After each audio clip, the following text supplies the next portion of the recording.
साहेब, आज दिल्लीमध्ये बैठक झाली आहे, तर या बैठकीत नेमकी काय चर्चा झाली आहे? महाराष्ट्राची नावे येतील अशी अपेक्षा महाराष्ट्र करू शकतो का काँग्रेसच्या? नाही, आज आमची स्क्रीनिंगची बैठक होती. स्क्रीनिंगमध्ये स्क्रीनिंग कमिटीचे अध्यक्ष मधुसूदनजी मिस्त्री आहेत, त्यांच्या अध्यक्षतेखाली आजची ही बैठक पार पडली आणि त्यामध्ये जे आमच्या वाट्याला संभाव्य जागा येणार आहेत त्या जागेवर चर्चा झाली. त्यातली काही स्क्रुटनी करून करण्याचं काम झालं. काही ठिकाणी म्हणजे सिंगलच नाव असल्यामुळे ते नाव फायनल म्हणजे ते सिंगल नाव ठेवलं पुढे आपल्याला CEC पुढे जाण्यासाठी. आणि आजच्या चर्चेमध्ये एकूणच अनेक ठिकाणी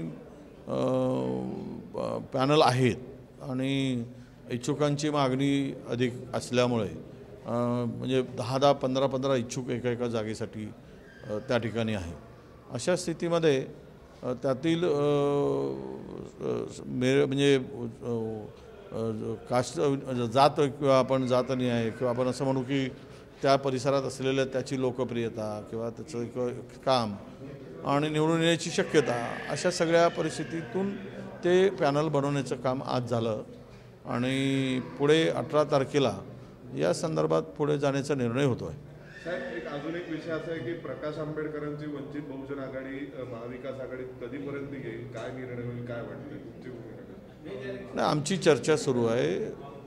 प्रकाश आंबेडकरजींचं मत, एकूण त्यांची मांडणी की देशाची लोकशाही धोक्यात आहे, संविधान धोक्यात आहे, या देशामध्ये हुकुमशहा नवीन तयार होतो आहे, असं ते सातत्यानं मांडत असतात. म्हणजेच ते आमच्या विचाराशी सहमत आहे. आणि अशा स्थितीमध्ये एका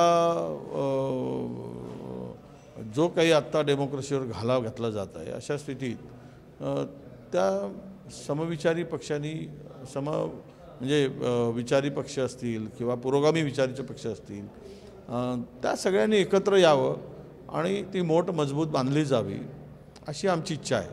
आणि म्हणून प्रकाश आंबेडकर साहेबांच्याबरोबर आमची चर्चा अगदी सकारात्मक सुरू आहे. साहेब, एक शेवटचा प्रश्न. रवींद्र वायकरांवर घोटाळ्याचे आरोप झालेत आणि आज तेच एकनाथ शिंदेंच्या शिवसेनेत सामील होते. नाही, त्यांना फार त्रास दिला गेला. त्यांना खूप या सगळ्या एजन्सीचा त्रास झाला. त्यांचा खरं तर मी असं म्हणेल की गळ्याला फास लावल्यागत त्यांची स्थिती झाली. त्यांनी फार एकदा तर ते फार इमोशनल झालेत आमच्याशी चर्चा करताना. अनेक आमदार त्यावेळेस आम्ही उपस्थित होतो. ते म्हटलं की मला माझी काही गोष्टीला अडचण आहे असं ते त्यांचं वक्तव्य होतंच मुळात. आणि चर्चा फॉर्मल करताना त्याचं फॉर्मल चर्चेमध्ये त्यांनी ते वक्तव्य केलेलं आहे. आणि तुम्ही सगळ्या वृत्तपत्रातून किंवा वाहिन्यावरून आत्तापर्यंत त्यांच्या बदनामीसाठी कुठलीच कसर सोडली गेली नाही आणि कुठली एजन्सी त्यांच्याकडे न पाठवली असं झालं नाही. अशा स्थितीत त्यांना कोणी काही स्वेच्छेनं जातो आहे असं मला दिसत नाही. तर शासकीय यंत्रणांच्या दबावापोटी हे निर्णय होत आहेत हा माझा आरोप आहे.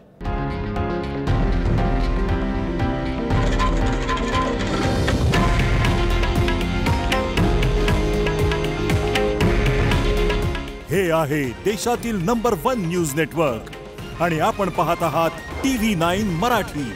काळजी तुमची, हित महाराष्ट्राचं.